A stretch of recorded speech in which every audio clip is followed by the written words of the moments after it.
live. We lost our beginning. And Calvin, are you there? Number one. And Brenda, I think you're there. I'm not having video on my screen.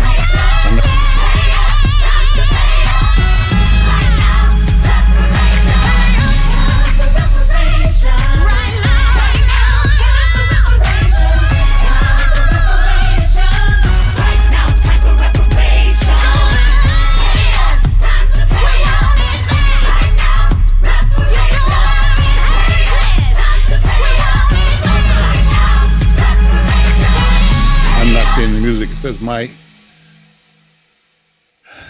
browser failed to play the video clip is what it says on my side. There we go. So we're now live. I'm Al McFarlane. Welcome to Conversations with Al McFarlane. We had a little bit of a video glitch, I guess is the right word for it.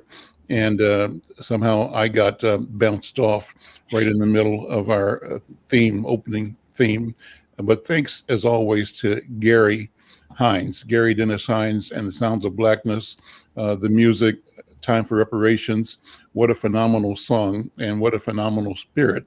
It's a way to center every conversation. We use this every day, usually at the beginning, sometimes also at the end of the show, but it puts something on our minds.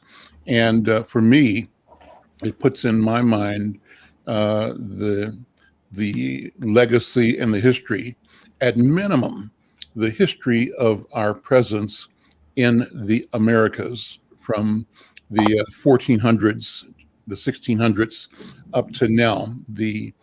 What we call the Ma'afa. Ma'afa is a term signifying the contact between African people and the Europeans that resulted in the massive transatlantic slave trade. So this song, Time for Reparations, inspires me to feel and think deeply about this history, to make sure that I never believe that these things are ancient and inaccessible, are in the past that can or should be forgotten. For in fact, it is true.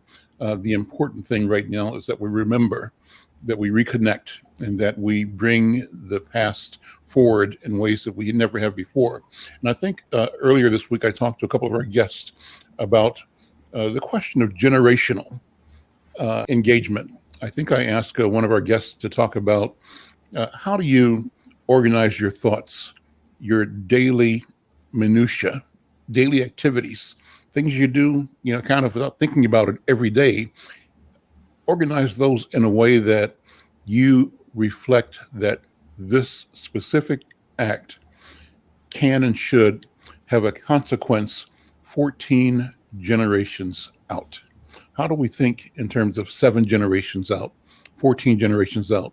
And this song reminds me of that because it asks me to consider the contact that we've had with the European culture, and asks me to think about the cost, the price, the pain, and the consequence. And it asks me to declare that now is the time for reckoning, a time for reconciliation, a time for reparation, for repair. And I love the word reparation, to repair, suggesting something was broken. I think I probably had this conversation before where I talked about, in the same spirit, the notion of the question of remembering. Brenda, you can tell me if I've said this before. I probably said it a gazillion times, but I don't mind saying it again because I think this question of memory is key to everything. Memory, remembering, and not memory in the sense of just I forgot, I remember, but to remember in the sense of discovering, acknowledging that something, some ideas, some people, some stories, some bodies have been dismembered, disconnected. And now we are saying, let us remember, put that disconnected body back together again, build a new human being, a new woman, a new man, remembering. And that's what that means to me. So how do we move towards walking in a way that our thoughts reflect that we are, as we speak and as we think and as we breathe, engaged in the intentional remembering, and that remembering ultimately is the act of healing, of making ourselves whole, of connecting ourselves to the idea of the beginning, that we represent the current manifestation of everything that ever existed, and that everything that will exist passes through us at this moment, and that therefore these breaths of air, these thoughts, these words, these acts are significant, meaningful, and valuable, and they are done with the intensity of being respectful and committed to our obligation to the 7th and 14th generations ahead. Well, that's the way to begin the conversation. We had a great conversation last week. We had the esteemed Spike Moss on the program. Spike is out in D.C. right now doing some work to support friends and family who are ill, but he might be able to join us by phone in the course of the conversation. Pleased to have Tananya Hurd here, and Brenda Lau, good to see you again. And Lily is standing by. Lily, good to see you again. And I just want to stop right there and have us reflect on these ideas. If I recall, last week we talked about, Spike talked about, he raised a question that we have to raise. And the question was, he said, you say Black Lives Matter. And then he gave a litany of things happening to us and things happening by us that seem to suggest otherwise, that for us, Black lives don't matter, that we have absorbed and created and imbibed and imbued ourselves with so much self-hatred that the opposite is true, that we have no regard for Black lives. We don't regard our own personal lives. So that was kind of the conversation we had last week, talking about that. And I want to build out from there. We always want to talk about solutions and talk about healing. So with that, Tananya Hurd, good afternoon. Good to see you again, my friend. Thank you for joining the program. Thank you, Al. Thank you. Absolutely. That was a very powerful conversation last week. And I really believe that to start finding solutions to that problem, or to that issue, I should say, we really have to ask ourselves, who am I? And then who am I really who I am? And then am I all I ought to be? And those are not just questions that you throw out. Those are questions of history and culture and personal identity. More profoundly, they're questions of collective identity, and just based and born out of our cultural practices. So when we ask, who am I, we need to base that on who my ancestors were, who came before me, what did they do, what were their experiences, and practice that, use that to practice self-determination. And I really believe that is the place where, when we're killing each other, is because we don't have any concept of that anymore. And at least our youth, we're just so introduced into what's going on right now, the fear and just everything that our youth and just that we have to deal with as a people, that we're not going back to ask ourselves those questions based on who our ancestors were. We are royalty. We are resilient people. We have power, and that's just a question that we really have to really thoroughly look at. We used to talk so much about what our ancestors went through, and we had these conversations passed down from generation to generation, and somewhere we've lost that, and that's what I think. And I just to ask the question, for example, who I am is to know and live one's history and practice our culture. So, it's about practicing, and then to answer the question of, who am I really, who I am? That's to have and employ a cultural uh, criteria of authenticity. Just what is real, what is unreal, what is appearance and essence, and what is culturally rooted versus what is foreign, and use ethical and cultural standards which we measure ourselves to practice that, and in the context of who we are and who we must become in both an African sense and in a human sense. And that's just my thinking on that.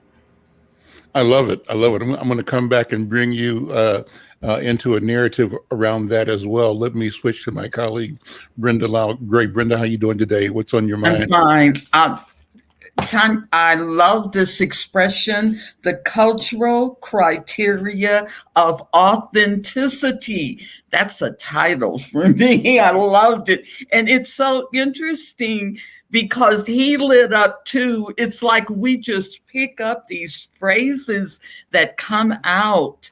And I think one of the things that I was thinking was from the program yesterday, because there were 4 of us that had 70 years of experience, friendship, growing up in the same neighborhood. And I keep thinking about our kids, and I'm saying they're not going to have those types of memories that we have. Our lives were not perfect. Our families were not perfect. But there was always someone next door that could pick up the imperfections and move us on past while our parents were dealing with what they had to deal with. And I think coming from an educator's point of view, I'm worried, but I'm hopeful. And I just love being with Kamal and Burnell and Al and all of us thinking about Kansas City, Gates Barbecue, and 28th Street. So, I want our kids to have that. I want them not to remember when they get our age about the guns and losing babies and that type of thing. We've got too much going for us. So that's Kansas City, there we go. That's my thought. Oh, yes. And it was just so great because we have so many memories. And yeah, I that's probably going to be a title, Miss Hurt. I love it. You can come up with them. Dr. B has to be so proud of you. You just taken that bitter lemon and made lemonade constantly. So, you're one of my heroes, girl. Oh, thank you. And you're mine as well. Thank you so much. I'm Al McFarlane. This is the Friday version of Conversations with Al McFarlane. We call this the Healing Circle, and we do this in partnership with the African American Child Wellness Institute. And Tananya Hurd is one of the colleagues who is a participant as a counselor, talking with people in community, bringing solutions, bringing healing, responding to crises, responding to trauma, and the many ways our community is besieged. Well, I want to also pass the talking stick to my niece, Lily. And Lily is our resident teenager. Lily, we thank you so much for being on, and thank you for being you. When you were on last week, you heard this powerful and eloquent treatise is the right word, or a statement from our brother Spike Moss. And I told Spike, I said, Spike, Lily is Leon Rankin's granddaughter, and your grandpa is one of the pioneers, one of the fighters, and one of the ones who challenged all of us, both within the community and outside, to recognize our dignity, our strength, and our power. So I say that to as I thought about it today, I said, Lily has got, speaking generationally, some obligations to both learn about and live up to and grow beyond and to build. Lily, what's on your mind today? And Maisha, thank you for joining us. Lily, what's on your mind today? Just stepping forward into last week's conversation that I was so greatly able to be a part of. Just the opportunity of me being able to be around as a young person, around so many wise and people that have been like through this kind of thing, and they've been through it multiple times, or they have the knowledge and the sense of knowing what's going on and been doing this for a good minute, and this is like their job. I feel like it's very great. I'm very grateful to have this opportunity, and I'm really excited to talk about today's topic because I've had a lot of stuff not only talking about mental health, but also with the stability in yourself and how you feel, with others as well, especially during these times.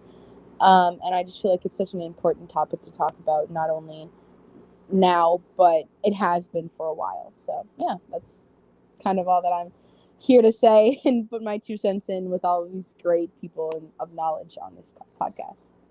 Well, thank you so much for being here, Lily. And, this is about us sharing, and it's important that you are here and that your voice is here, and that we both lift up and respect and praise you for the courage that you exhibit, both as an actor, but as a participant and as an intern writer for Inside News. I'm just happy to be in your family and for you to be my niece. That's cool. Maisha Giles, good to see you. How are you? You have to unmute. There we go. Sorry about that. I'm well. Thank you so much for inviting me to the conversation this afternoon. Great. I don't know if you heard the first part of the program, but we have a kind of an open flowing conversation, not scripted, and we want to sort of allow the spirits to guide the conversation. And I opened up with a soliloquy, sort of referring to the conversation we had last week with Spike. Spike raised the question, is it really true that Black Lives Matter?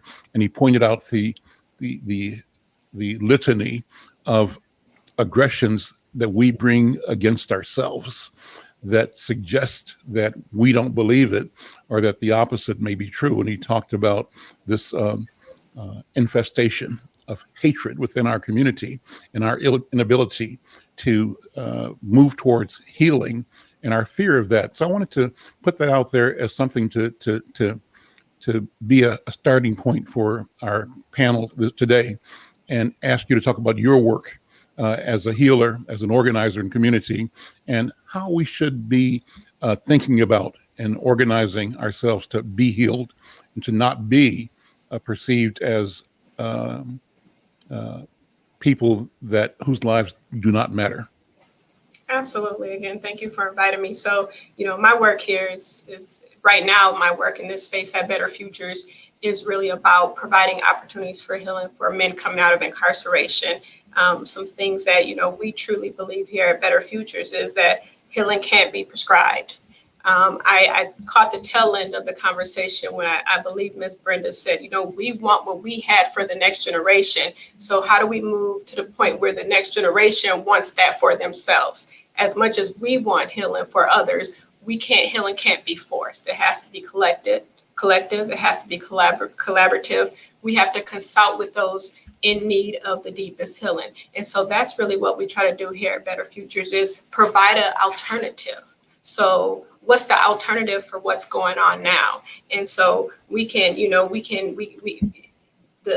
old saying, you can bring a horse to water, but you can't force him to drink it. And so, but we also, the solution is creating healing spaces. So somebody can see healing as a possibility. So somebody can see healing as an alternative to the status quo. And so my space, my work here at Better Future is really about creating those opportunities, creating those pathways to healing. It's definitely not an individual journey. You got to bring others along on your journey, but you have to be leading that, and you have to want that, and you have to have a clear vision of what that looks like. And so what we try to do is create alternative narratives here at Better Futures. Tell me more about the history of the organization. How long has it been around, and what the stated objectives are, just to give people Better Futures 101, sort of marketing opportunity, because people need to know. And then we'll go into the feeling and the meaning and the interpretation. Absolutely. So Better Futures has been formerly the network for Better Futures has been around since 2007. We have historically served, Black men coming out of prison who are simply looking for a chance at a second chance. We're in a work of transformation. So we provide a trauma-informed wraparound model that includes housing. Every man getting out of prison has a lease on the first day he steps out of prison. Every man coming out of prison has a job. We operate 6 lines of business right here in the community. We have a high-touch coaching model.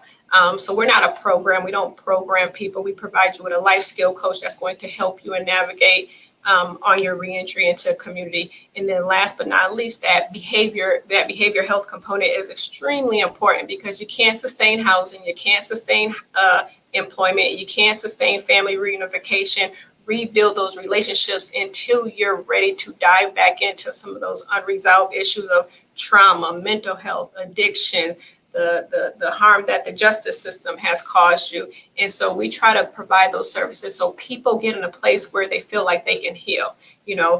Men come to us and they're still in that fight or flight mode. And so how do we really provide you the services where you feel like you even have the space to heal? People don't heal when they're constantly or fight or flight, worried about how's money coming in, how am I going to get food in my belly, how am I going to pay for kids' school supplies and food and everything else.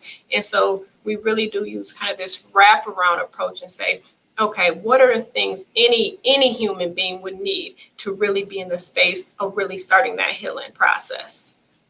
How is the organization resourced? How do you fund this work? And I raise the question to ask, do you have enough money to do the work? How much more could you do if there were more resources there? And I say that to say, I believe that across the board, the knowledge, gifts, talents, and skills that we bring are by and large kept at the margin, underutilized, dismissed, and not believed, not supported. And that the cynical way of saying the same thing, Maisha, is that I charge that the white establishment would rather keep us in a state of victimhood and turn that victimhood into a revenue producer for them. They get the money, we get the misery. We get the misery, they get the money. In fact, they say, oh, guess what? This managing human misery in Black people is a good business. And so there's no incentive with their myopic view to support our agency and our capacity to bring deliverance to ourselves. And then finally, I say that the deliverance that we believe that we can bring ultimately is a deliverance that will free them from the myopic dysfunction that allows them to be inhumane towards us. What do you think? That's a lot. Yes, that's a lot, but very well said, and I stand behind it 100%. We're funded by multiple funding streams, from city, county, to state, to private foundations. But obviously we're not that far off from many nonprofits where we have enough to keep our heads above water. Obviously the demand of what Better Futures does well exceeds the amount of money that we have. We have a building here at Great River Landing. It's a beautiful building, but we only can serve 72 men. And we know that men are being released from prison at alarming rates. We know we are only dropping a hat in the bucket in terms of what we can do with our capacity and our funding streams. I think that while we really try to work hard with our partners, a lot of it is educating them on what we do and how we do it. A lot of funding comes with a very prescribed way of healing. And we know for some of our folks that doesn't work. And so a lot of it in the forms of funding is explaining why we do things, how we do it, and why they should continue to invest. You can't be the oppressor, then also tell us how to heal. And so a lot of my work is around that piece of the education. So I agree wholeheartedly in what you said. So how do we bring the public forward? What do we say? What does Insight News, how does Al McFarlane ring the bell so that our people understand the cost, but also the opportunity that if we were able to put our genius to work on our own behalf and have the investment of the treasury, the public treasury that we in fact create, how much different things could be. I think, Maisha, about, you're probably just like me and Tananya and Brenda. We would all love to see a cancer pill one day. You take the pill, no cancer, right? But we know that that's probably some ways off, probably will happen. But in the meantime, you have Mayo Clinic being invested with billions of dollars over a long period of time to work towards a solution that so far has eluded us. But the business of solving that problem creates an industry and puts thousands of people to work at good jobs doing good. How do we examine the cancer of racism and its impact on us and figure out how we turn that solution into a business proposition that commands and compels a treasury that allows us to put our great minds and our great people to work? What do you think? I mean, I have a few thoughts come to mind. So yeah, Black misery is definitely a business model. It's a very successful business model. I think the first thing is exposing that, and not only Black folks exposing that, but we need a larger group of folks that are exposing that. So try to figure out how to attack and continue to expose the business model that you referenced as the Black misery system. And so I think part of that is, I spent several years at the state, at the Department of Human Services, and part of that is having more of us at the table.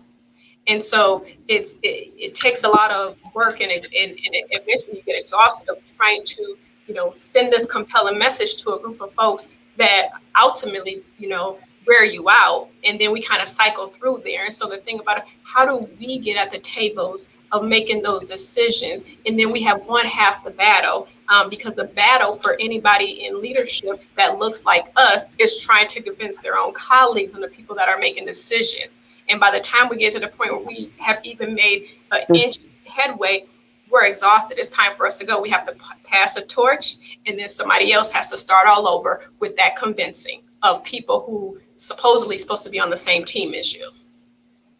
I see Dr. B is here, and our brother Oliver Williams. Good to see both of you again. And this is a continuing wonderful conversation. Dr. B, pass the talking stick to you. You've been monitoring this backstage. Weigh in if you're here, if you would. To unmute, yeah. I said that would probably help a lot to unmute, but I was just very delighted to see that our brother Oliver Williams could come back from the work he does in the Institute of Domestic Violence in the African American community. He's been talking about that way before it was popular. And so I really am grateful that we have his expertise here today. And as we know, we just keep saying, we got to make our Black Lives Matters first to ourselves. So with that, I pass the talking stick to my brother Oliver. Here you go, Brother Oliver. Here's your imaginary. Well, I'm glad to be here again. I was interested in what Maisha was speaking about. I had a project called the Safe Return Initiative. If you go to will2change.org, and you'll see something about safe return. So WILL, the digit 2, the word change.org, and you'll see some stuff associated with the Safe Return Initiative. And what that dealt with was men coming out of prison, coming back to the community. As they were coming out of prison, one of the things that we learned was we realized that there needed to be a connection from the prison to the community, that people should be making the connections with men in prison, but they needed to and work with them and talk with them and prepare them, but also they need to know where to go once they get out.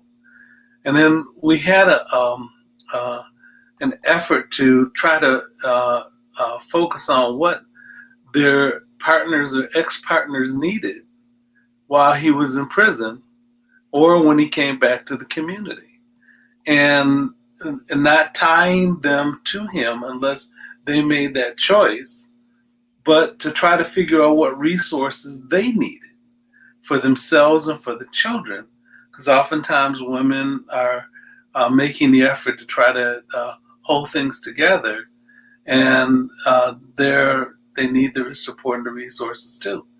But in many of the places that we went to, we did a 5-state study, and we did in collaboration with the Vera Institute of Justice. And when we ended up doing that review, we found out the issues that both women and men said were challenges for them when they returned to the community and while they were in prison. And so one of the things that we learned was the fact that, there's a common set of things that women and children and families need. But the other thing is, and what they need him to do once he returns. But there's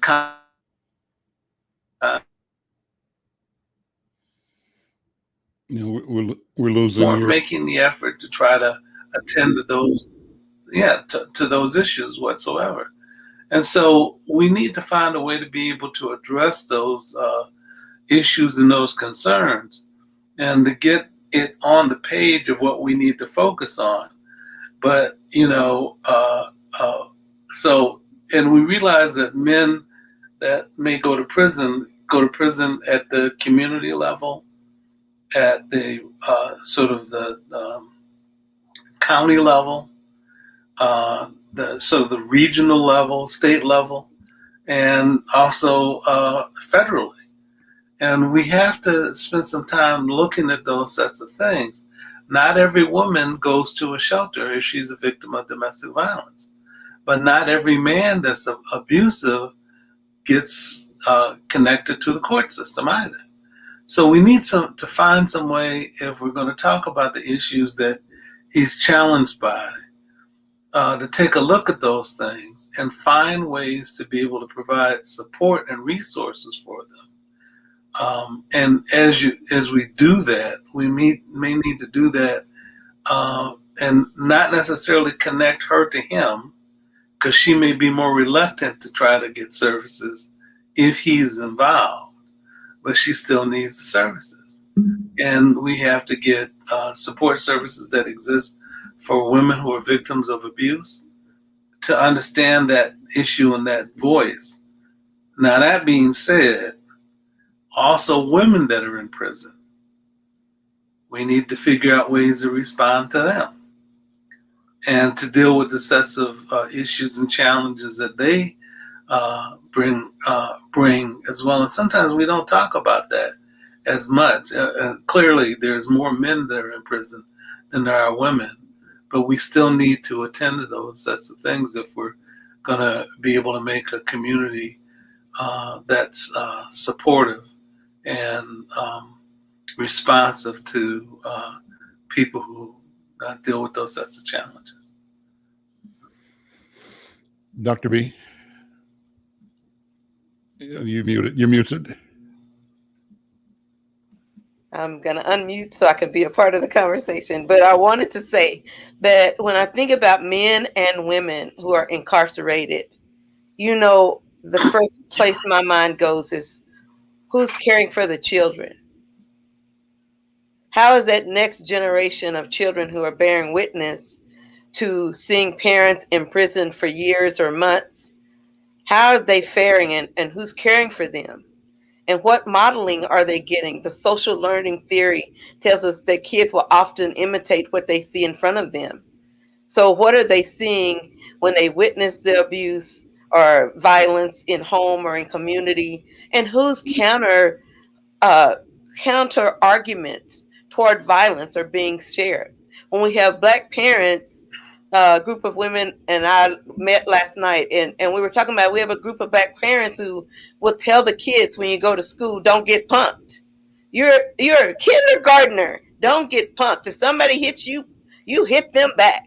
And so we don't teach kids how to use adults for support and guidance, because sometimes they look around and those supports that need to be there and the guidance that needs to be there is missing. So we have to also look at what kind of skills do we need to have as family, as parents, as a community. When we know our sister is on crack, why do we leave the children over there knowing that she's on crack? And then we're surprised when she gets a child protection case and they put the child in a white person's house who happens to be a foster parent. And we get all mad and about the system. But we can also prevent some of these things by intervening. We know our sister needs treatment. Maybe she won't go, or maybe he won't go. But we at least could say, okay, let the kids stay at our house this weekend. We know you're stressed. Or we can invite the kids over to eat breakfast, lunch, and dinner with us. You understand, there are ways that we could help. And then there's another instrument that a lot of people in our community don't know about. It's called the DOPA. It's the Delegation of Parental Authority. And it does not require a lawyer. But by Minnesota law, a parent can download this form from the internet. If they need it, I can send it to them. They can download a form. They can fill out who will keep your child if you're not available. Who will keep them? And by law, they cannot take your child and put them in any foster place at all. They won't get into the system. They'll be kept by your cousin, your uncle, your grandmother, your friend, your pastor, whoever says, I will step in for you to parent your children should something happen. That and it's a legal document. It's good for about a year, and you can renew it on every year, and it doesn't take even a notary public. You can say somebody can witness you signing it and saying that Aunt Bessie is going to be the one watching my kids. And Bessie has the form, you have the form. Something happened, you catch a case, then next thing you know, they're at Bessie's instead of in the foster care system. And then you don't have to spend all that energy trying to fight to get them back. What you fight for is being a better parent. What you fight for, like we do in Project Marua, is fight that battle to save your children's lives, recognizing that we as parents, we model and teach. We model and we teach. So whoever wants to stick, I'm done with my soapbox. I'll take it from there. And I wanted to ask a question of Oliver Williams and Maisha and everybody on the panel, actually. Spike, if I recall, talked about a lack of, I'm not sure what the right word would be, empathy, understanding, knowledge, confidence, a lack of something in young people. He was speaking about young Black boys in particular, I think, but he talked about this ability to be insensitive to another person's humanity and therefore a quickness to shoot and kill. And he talked about the story of some young Black boys, he said, that in St. Paul were lined up at a bus stop, and whenever Black men got off the bus, public transportation, they beat them up. And someone called him and said, this is what's happening. He went there and watched what they were doing. And after he saw something, he approached them and said, bring all your friends over here. Let's talk about what's going on. And they said, well, we're mad because Black men have failed us. And we decided today we're going to beat up every Black man we see getting off that bus because we're mad at all of them. So the question is, there is this dynamic of dysfunction and pain that is inflicting pain in our community on us. That's number one. And then, Maisha, in your presentation, I was struck by the word you used. You said people are coming out of prison in, I think, some numbers, but you said like a high number, a high rate of leaving prison. And the feeling I got from what you said was that the community, at least the resources, are being overflooded by people who need help but can't get help because the capacity to serve those families, those men, doesn't exist, or it's underfunded. So I'm trying to put these two together, Brother Oliver and Dr. B. Um, the hurt and pain in our families, in our young people, that is reflected in domestic violence, abuse, other crimes against humans and property. The process of trying to prevent people from being victimized and hurt by that dysfunction. Therefore, you need some kind of public safety apparatus, but the ease with which the apparatus almost indiscriminately categorizes and moves against the entire body without distinguishing, separating, or nuancing, the levels of people's both development need, access, etc. So everybody's categorized, everybody goes to jail. And then everybody's in jail, everybody gets out, and we're flooded, but we flooded with people that are damaged, that haven't been served properly in jail, men and women. So I'm just thinking about the entire process. And Oliver, how do you make sense of that? And behind it all was my initial statement is I believe we need to figure out a way to resource organizations like yours and like Maisha's and like, the business of our Black professionals who are healers, so that we can put many, many more people in a professional serving capacity, helping identify and mitigate and move people towards healing. That's what I think. Maybe that's simplistic, but what do you think? Well, there's 700, last time I checked, and Maisha, you may have a better statistic than I do, but they used to say that 750,000 men were returned to the community from prison every year. Mm-hmm. And so when they were doing things like the second chance effort that tried to respond to people coming out of prison, that was a good effort to try to do that. But again, one of the things that was a challenge with it is that they didn't provide enough money to really help people to integrate back into the communities. But let me make a point about dealing with people who are harmed. And so, Al, the phrase that you're using is, hurting people hurt people. But there are other examples that I found where healed people heal people. Mm-hmm. And so if you find people that are healed, Warren Edwards was a guy that passed away, but Warren spent some time in prison. When he came out, he tried to do some good. We know of Jim Bransford, who passed away recently. And Jim talked about his history of substance abuse and violence and all that. But he spent years, trying to work with people who were dealing with the challenges of it. And he brought his knowledge and expertise and training to the community to try to heal it.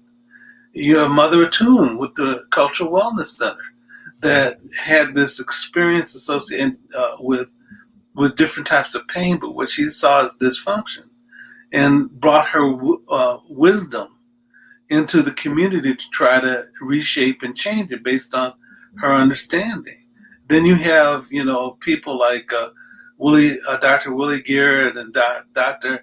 Bravada Akinsonia and Dr. Pearl Barnard and a few others, Resma Minikin, who are people from our community who try to engage with people based on their capacity and what they know about trying to engage people in healing. And I think the big thing is that, I don't know whether you can talk at people. You have to find a way to talk with people. Mm-hmm. Mm-hmm. And the people that I know, people that I mentioned last week, that have been involved in the midst of the challenges, but they were examples of people who had changed too. And the first thing that they had to do was to be willing to do a self-assessment. Mhm. Sometimes when I used to have conversations about domestic violence with African American men that were psychologists, one of the things is that they would say that the pressure that the black men have experienced, you could predict the result in terms of violence and harmful behavior. But I had to tell them, I said, look, in having that conversation, it doesn't mean that the ways that they've learned to adapt are healthy. They're harmful to the community. And except for people who've had the ability to self-assess, take responsibility for what they've done, change, and then become a light to the community. And when I talk about Pernell, who's in Atlanta now, and Ashley, his wife, and I talk about Warren, and there's a few other people I could list. They've done self assessments, and they had those critical moments, or in substance abuse, they talk about a moment of clarity, where they're clear about what they've done and what they've got to take responsibility for, and how they have to work on changing that. Then they can be an example to other people. If they haven't done that self-assessment, then it's kind of like the brothers that I talked to that said, well, you can predict the outcome of what they're going to do, but it doesn't mean that they stay with that outcome. They have to change it if they're going to be healthy for themselves and for the community. If they're not going to do that, then they're not being healthy. They're going to repeat the same behavior. And so there's something about doing that, but in the community, there have to be resources to help them to be able to do that reflection. So when can I they're jump? able to do that. Yeah, can I jump in? Because one of the things I'm so excited I can hardly contain myself. And so one of the things that you just hit on is what I call social wellness. Social wellness means that you know that you're a part of a larger group. Right. And we know that our brothers and sisters may join the Gangster Disciple or the Crips or the Bloods or whatever because they're looking for social acceptance, social empowerment, social awareness, social acknowledgement, a lack of being invisible. And I have the privilege of helping with Better Futures, testing the gentleman for years, working in collaboration with Maisha and the wonderful team there. And one of the things we always ask the men during the time we have with them is, what is your dream? What's your vision for yourself now? Mhm. And if they used to sell crack or dope some type, and I said, well, it sounds like you're a good salesman, but you're not a good crook because you got caught. So maybe you could look at your ability to persuade and use that in a socially appropriate way.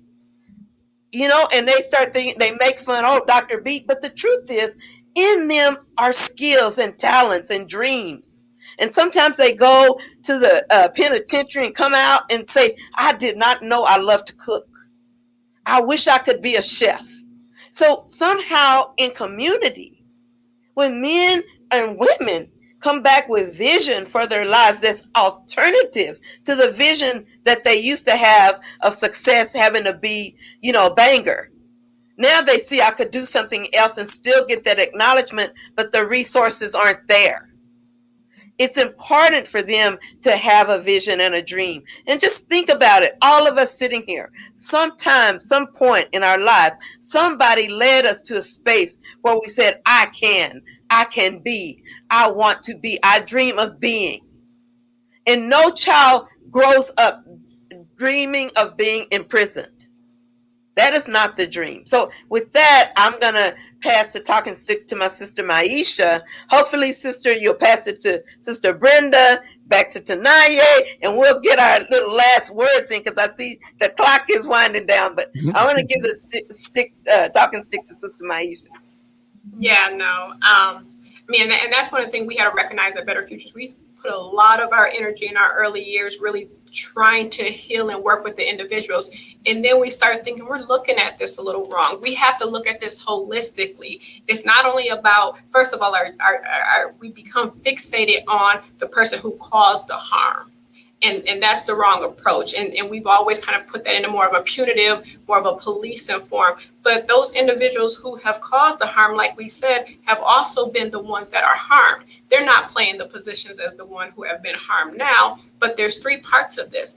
It's those who have been harmed, there's the larger community, and then those that have done the harm. We don't talk in terms of victims and stuff because we're working with victims all along the way and survivors of trauma though as well. And so one thing that we did at Better Futures is now we use a 2 generations approach where we not only just work with the individual man coming out of prison, we work with the family. And so we're looking at that next generation. How do we really look upstream? How do we really look from a preventative lens? How do we start saying, let's make sure this path that you have taken because of not what's wrong with you, but what has happened to you isn't the same path that your child has to take. And let's make sure mom understands your path. Let's make sure understand the mother of your child, your children. And so we really have opened up our doors to really serve families because that's what it's about. We can't do the work in bubbles because we know prison sentence it impacts entire families. And so really it's about community healing and really looking at all pieces, those who are harmed. So making sure there's services and programs available and resources available for those people that we like to call victim services, but then the larger community, but also realizing that, those who have harmed were also harmed. Those who have committed harm have also been harmed at some point. And seeing them that, yeah, their path was a little different. They were obviously incarcerated, but that's not their identity. That's not who they are. As Dr. B said, there's so much more to those individuals that you start kind of pulling back some of those layers. So I'll pass it over to Sister Brenda. I think I had jotted down in 2 notes. We're going to have to get with our big 5 banks that are getting ready to, after the George Floyd execution, of saying we have to do things differently. And we're going to have to tap into the resources, but to be very honest and very candid. This is the data. These are the statistics, and we need some help. And we know you have a treasury somewhere. And it's been going places where we have been ignored, where the brooms continue to sweep underneath. And the other thing I'm thinking is that we have to find healing places. We have to find places in the community. If a child cannot go to an after-school program, if they don't want to go home because they want to study and it's not a conducive environment to study, we have to find places that they're going to feel safe and that they can be able to do self-healing, self-assessment, and answering some of the questions that Maisha had just talked about. So there were a couple things that I was thinking, and I just finished an article about the First Independence Bank, and the title is "The Elevator Still Goes to the Top Floor." And we have to convince our kids that they can ride on that elevator. Oh, that's wonderful. That's wonderful. So I'm going to give it to Miss Lily. Hi. Last comment, girl, and love your hair color. Thank you so much. Thinking and hearing everyone's words of wisdom, as I say. I think, as Brenda said, to find healing in spaces of not just places where there are specifically for it, but in your community and other people that could help and that are going through the same thing as you, but also finding healing in yourself and setting yourself down and figuring out and grounding yourself and figuring out what's going on inside of you. And I feel like that's the best place to start, because if you can't find it in yourself, then you can't start on anyone else. And so with me in hand, I do a self-grounding check every single week, and I figure out how I'm feeling, and not only how I'm feeling just inside, but with others, or and how I feel around, and how I've placed myself in these different situations, and what I've done to make it a better thing than what it already has been. And with that, I feel like I've become a better person, not in general, but just with other people and communication. Um, because communication is one of the biggest parts that I believe in, and figuring out what I could do with not only my mental health but with others, and continuously making sure others and myself are okay, and putting myself in a higher place of healing wise, not compared to the traumatic events that not only as a community we have faced, but also as me as a person. It puts me as a higher being and feeling. And I feel like if everyone did that and then connected with each other, it could be a better community in general, because everyone talks about the tragic pieces in our community, but if we build up together, then there's no way that they could stop our movement and our growth um, together. So yeah, it's how I feel about the situation that we're Thank- going through now. And you know your history, and you are history with your lineage. Yeah. And that's Yeah. a big difference. Yeah. Tananye. Well, well said, everyone. And I just want to add that, we have both the right and the responsibility to exist as a people and to make our own unique contributions to the forward flow of human history. Just reminding us that it was African people that introduced and developed some of the basic disciplines of human knowledge: astronomy, geometry, literature, math, medicine, ethics, advanced architecture. It was us, and reminding us as adults that that's our responsibility. And as we also an African proverb, which is it takes a village. We are the village, and that's all I had to add. Well, as always, it's been a wonderful, wonderful program. Brother Oliver, I ask you if you have a last word, last comment, a summation, and we'll close with that. As I think about people who are additional healers, I've mentioned some today, but in this community, I think of Shane Price and I think of Verna Price. Mm-hmm. And they have something called a POP group. And they are working with people coming out of prison, and the connections that the men feel and women feel in the group and feel support, but trust. They're doing some amazing things, but they're doing it based on, my opinion, trust. Mhm. But also, Shane and Verna are modeling what it is that they're working with. I have a friend that's in South Africa, and so she asked me to come to speak across South Africa about some things. And among the things that she's dealing with, she knew Shane when she came to the U to try to do some things, and that's where I met her. But she needed to. She came to visit, and when she did, she went to visit Shane and Verna and watch the work that they're doing. And she's working with some folks that are dealing with prisoner reentry in South Africa.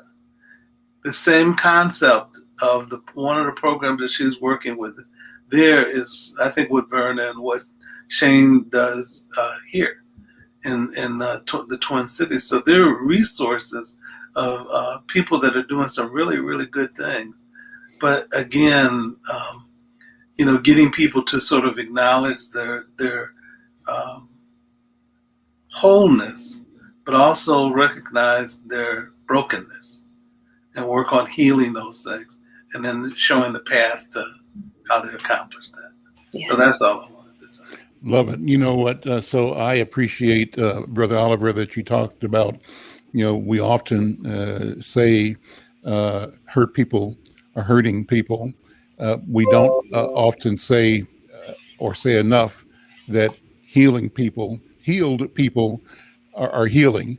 And so, having heard that from you, and like I try to take things to their exponential element, how do we create an army of healers in our community? How do we redefine what it is to be an African in the West as quintessentially a healer? How do we make that transformative statement so that this is our identity, the core of our sense of ourselves, our self-assessment, our cultural assessment is that our nature is healing itself. Well, with that, I'm closing today's program. Thank you all, and we'll come back and talk more. I'd love to have your colleague from South Africa join us, maybe next week or the following week, if she is available. There's no reason. Distance is not a barrier. Yeah. Distance Absolutely. is not a barrier. Yeah, I've had her lecture in my classes from South Africa, but other people around the space too. So I can put it to her, and then we can send her the link, and she'd be great. Awesome. Thanks, everybody. Have a great weekend.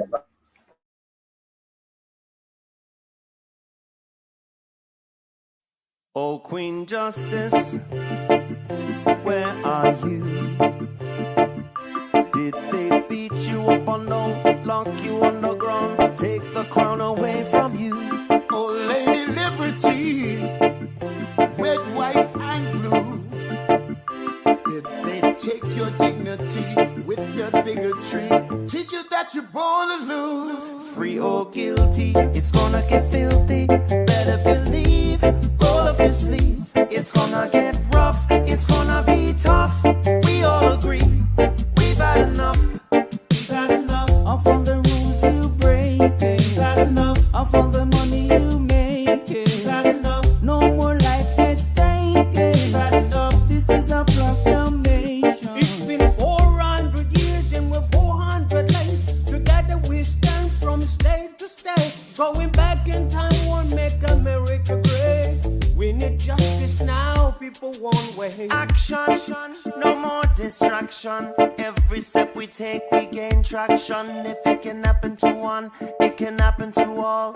United we stand, divided we fall. Free or guilty, it's gonna get filthy. Better believe, roll up your sleeves. It's gonna get rough, it's gonna be tough.